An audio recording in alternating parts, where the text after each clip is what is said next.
Okay! The beginning of Star Wars season is finally here in full swing. Today we got our tease at this year's annual Force Friday, where Lucas, Disney, they showcase a lot of upcoming toys, products, things you can buy for Star Wars related brands, including this year Star Wars Jedi Fallen Order, the first major third-person action story game we have gotten since the purchase happened between Disney and Lucasfilm, since the EA deal. Obviously, Jedi Fallen Order, it looks promising. I'm excited for it.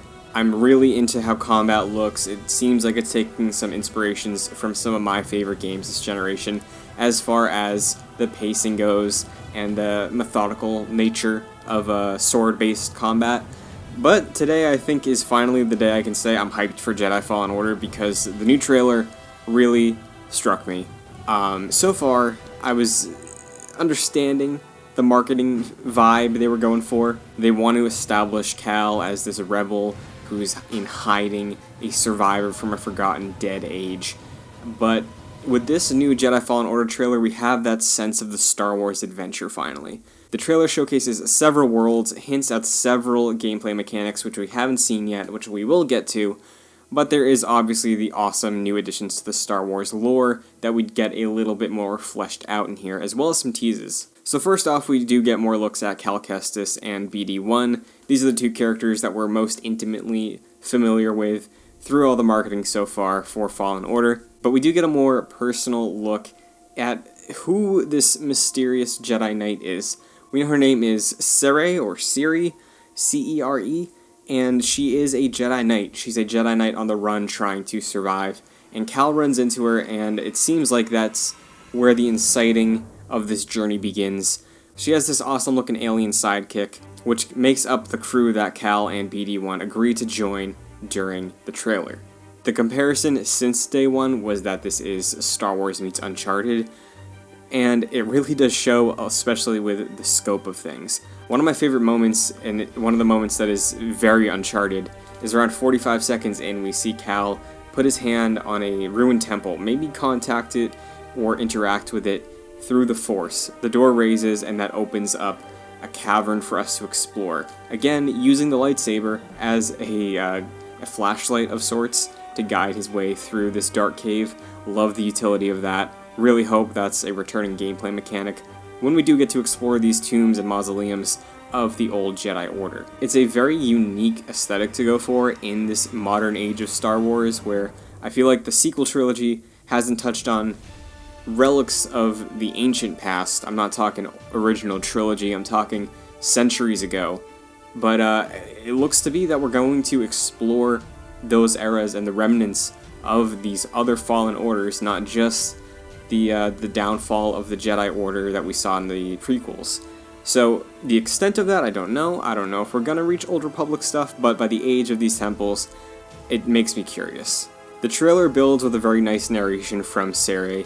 You can tell that she's talking to Cal, trying to convince him to basically nut up and join this resistance, this rebellion, and it really feels inherently Star Wars, which is, for some reason, something that I kind of felt was lacking. I think that sense of adventure really shines through because of the connections I'm making to this game with Uncharted. Cal and BD are looking over a galaxy map of sorts. It's limited to 4 planets we see here, but that gets me super excited because we do know from interviews with the developers over at Respawn that, similar to a game like a Ratchet & Clank, for instance, as the story progresses, we are going to have multiple worlds to visit, revisit, with upgraded abilities, new tools, new ways of thinking of how to explore and play Fallen Order, which is one of my favorite types of things. It's why I love the Batman Arkham series so much. Metroidvanias, obviously, this was a big thing with them. And again, just building on this sense of adventure, the further we get into this trailer, we see a brand new Star Wars creature, which is always exciting for me. The new bat-like alien is called Gorgara the Chirodactyl, which, a Chirodactyl? That's a cool Star Wars alien name if you ask me. The crescendo of the trailer, though, is absolutely this face-off between Cal, what looks like to be a fleshed-out crew of his, and members of the Empire.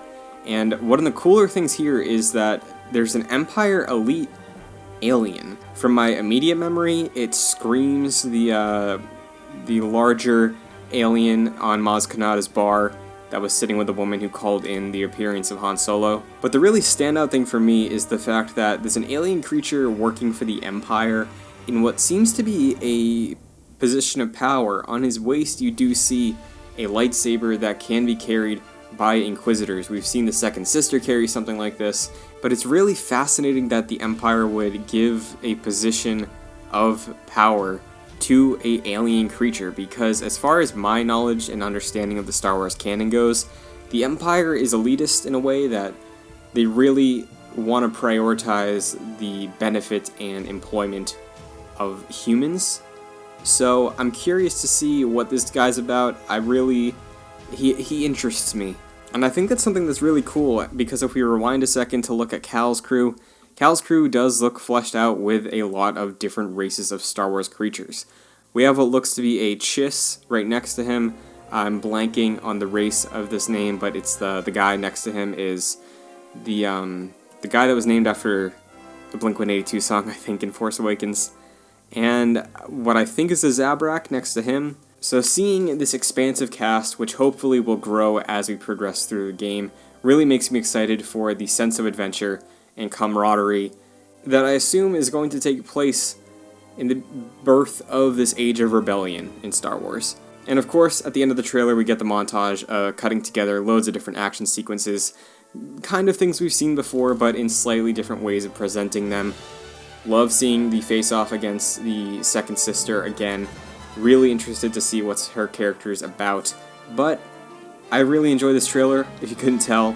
I'm excited to see what Jedi Fallen Order has in store, because this trailer did surprise me in a way that I wasn't really expecting. I'm excited to go on this adventure. I'm excited to meet these characters and this crew. Hopefully it's as great as I want it to be. I have a lot of faith in Respawn. But like I did say at the start of this video, Star Wars season is kicking off. We're in the final months until the end of the Skywalker saga.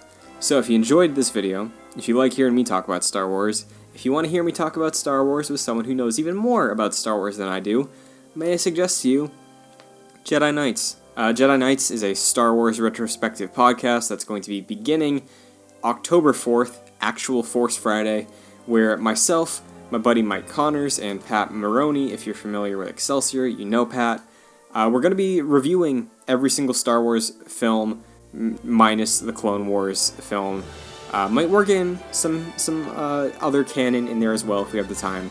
We're going to review each Star Wars film, going to have a huge discussion about Jedi Fallen Order the week that comes out, and a weekly review of Mandalorian every single episode the week after it comes out.